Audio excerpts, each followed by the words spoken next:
What's happening, everybody? PureSalvation here, and excuse me for the absence. I have been feeling a bit under the weather, but I'm back with a video, and I'm still not completely out of it, but you know, I'll pull through. So today I've got another behind the mind video for you guys. Today, taking you inside my brain, showing you guys what goes on and how I just work my brain when I'm in these situations, or just every time I'm in a game. So I've got Domination on Radiation. As you guys know, I've said this before in many other gameplays, the underground is part of the objective. It's a substantial part of holding the objective and maintaining the objective.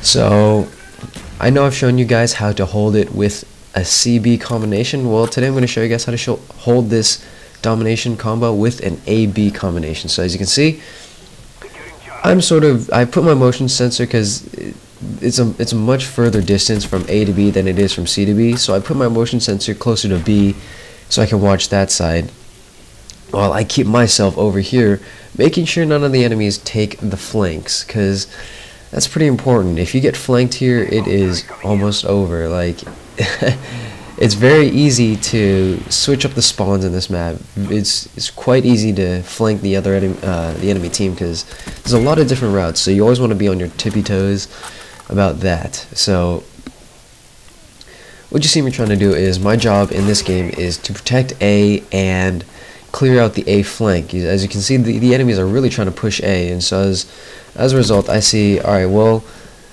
first I gotta clear things out first, and you know, push my way back into the A spawn. And if you look at my radar, we're spawning at both sides, which means that most likely the enemy's going to be spawning at the factory. So what does that mean? They're closer to, well, they're pretty far from the objective, but they can choose either flag. They can divide their forces and go to A and C as well, and then just play like that. But as you can see, I think I decided to change my mind and go after C, but it doesn't really work out for me. So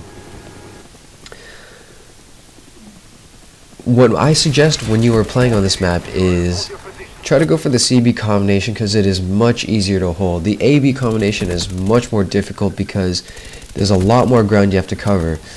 And so if you do have B, it is a really good idea to keep the hatches closed, because I don't know, it just makes it easier to watch, because instead of having to worry about the people jumping from above, you know, all you gotta do is make sure you just don't get flanked from like the 3 or 4 directions that they can come from. So closing the hatches is just that much more difficult. However, some people disagree, and some people just like to go with keeping the hatches open when you have B, because then you can call in your mortar teams, your napalms, or it makes the enemy much more vulnerable when they eventually hop down and try to capture B. Because I do admit, when you do drop down and try to capture B, when the enemy team has it, you are completely exposed. You have no idea where the enemy team is.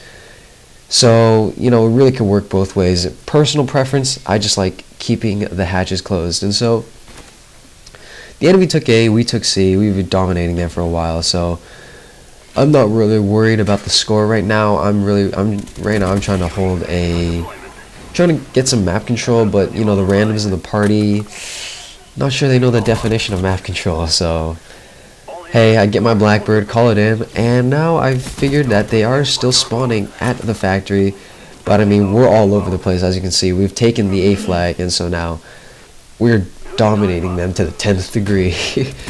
So what I'm trying to do is, I'm just trying to clear up the map. Like, think of it this way, the enemies right now are like dust mites, and they're all over the place. So what I'm trying to do is, I'm trying to clean them up and push them all into one spot, so they keep spawning in that same area, and it just doesn't get all cluttered up and, yeah, just messy. So, because if the enemy starts spawning all over the place, you never know what's going to happen. You might be on a kill streak, you know, things like that might happen. You might get a connection interruption.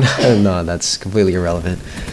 But yeah, you never want them to have them spawn everywhere. I mean, as you can see, they're spawning in the factory, and I'm in the factory, so, well, I'm very close to it, so I'm starting to get a little nervous. But hey, I think I survive it. Gosh, I keep going astray from this topic. You don't ever want the enemies to spawn everywhere because, you know, common sense will tell you you're probably most likely going to get flanked if you don't have like a Blackbird up to show you where they are. So that's just something for you guys to keep in mind. Always try as best as you can to get map control. I mean, try to protect what you have, but if you're going against like an MLG tryhard team, you know what, forget it. Holding map control against a very well organized team like that is sometimes very difficult unless you have an outstanding team and a full party of 6 or 5 maybe even. So when things come down to that, I just say, you know, just capture everything. So what you see me doing now is, as you can see, we're about to win and there's no point in me doing anything else, so I decided, yeah, I'm just gonna go mess around and grab some kills because we got a Blackbird up and I don't want to waste it. So yeah, and I get the final kill, so that's pretty cool. So that's pretty much this episode of Behind the Mine. The final score, I cannot tell from Sony Vegas preview. I'm sure you guys can see that, but yeah, I think my final score is 32-3. I'm not sure. Hope you guys had enjoyed this video. I do plan on posting many more Behind the Mines because I know you guys really enjoy that. So yeah, hope you guys enjoyed this video and I'll see you guys in the next one. Alright guys, take care.